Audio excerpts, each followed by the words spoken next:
السلام عليكم جميعا ورحمة الله وبركاته. Cette vidéo va essayer de faire le point sur la polémique du verset 381, verset 81 de Ali Imran.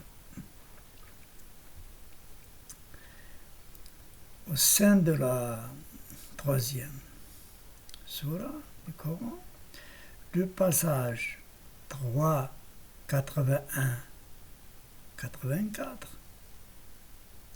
en relation avec le verset 33-7 fait l'objet de vives divergences entre les chercheurs.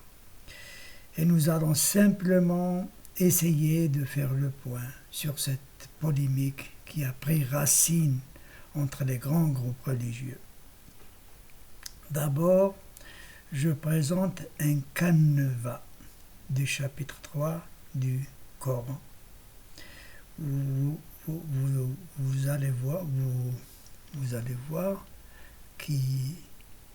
que c'est assez simple, le découpage est assez simple. Il commence par un préambule concernant les Awlil al-Albab. Il se termine par une péroraison qui concerne aussi Awlil al-Albab. Et le cœur du chapitre peut se diviser en trois.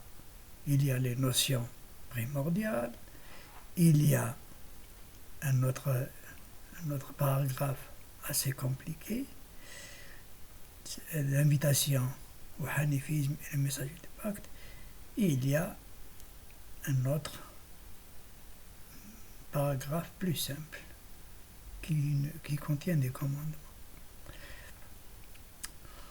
Au sein du paragraphe du milieu, il y a le petit paragraphe versets 81-84 qui vont faire l'objet de cette vidéo.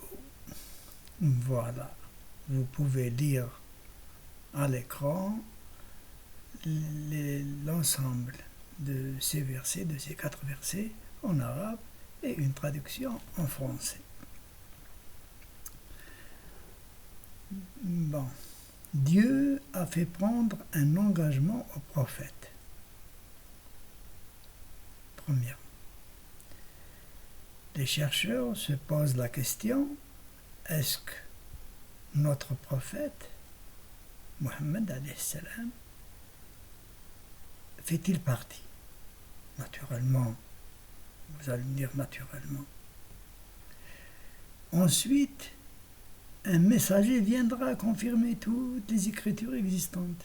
Ce messager, est-ce que c'est notre prophète de l'islam ou bien un autre? Deux questions se posent et provoquent une divergence entre les chercheurs. Mais il y a une manière mathématique et assez simple de résoudre le problème.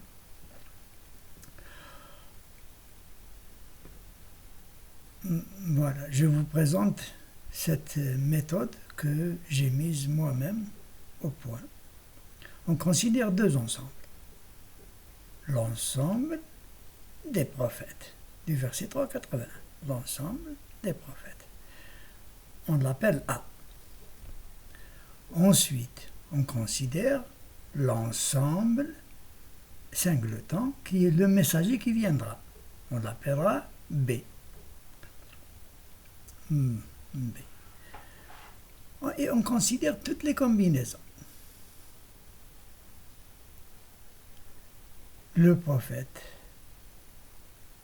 Mohammed appartient à l'ensemble A et appartient à l'ensemble B. Le prophète Mohammed n'appartient pas à l'ensemble A et n'appartient pas à l'ensemble B.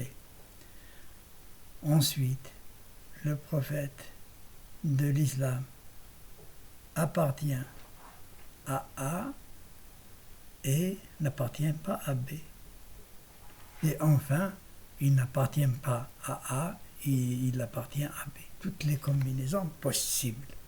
C'est-à-dire 0, 0, 1, 1, 1, 0, 0, 1. Étudions les 4 possibilités et vous allez voir qu'il va en rester une seule. La première, 0, 0. Il n'appartient pas à l'ensemble A, il n'appartient pas à l'ensemble. Cette possibilité n'a aucun sens et n'a été acceptée par aucun chercheur et aucun interprète. On met 1, 1. Il appartient à l'ensemble A et il appartient à l'ensemble B. Il a été rejeté. Il ne peut pas être en même temps celui qui prend l'engagement sur lui-même. Cette possibilité de 1-1 a été rejetée par l'ensemble des chercheurs. Il va rester donc 2 possibilités, 1-0 et 0-1. On prend d'abord 0-1, c'est-à-dire que le prophète Mohammed n'appartient pas à l'ensemble A, mais c'est lui le messager qui viendra, c'est lui le messager de l'ensemble singleton B. Eh bien, cette possibilité fait presque l'unanimité des tafsirs classiques, Tabari, Ibn Kathir et d'autres, et d'autres, et d'autres. Malheureusement, cette possibilité a été rejetée par les chercheurs modernes parce qu'elle est en contradiction avec le verset 33,7 que je vais montrer tout de suite. Bon, donc il va rester la seule possibilité. La seule possibilité, c'est que notre prophète appartient à l'ensemble A et n'appartient pas à l'ensemble B. Je vous montre le verset 33,7 que voici. Inch'Allah, nous allons revenir sur cette polémique parce qu'elle n'est pas vraiment difficile à éclaircir.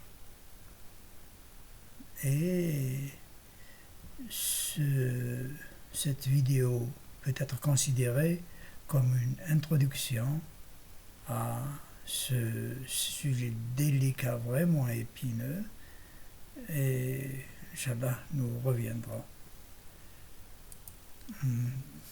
Voilà donc, concentrons-nous sur le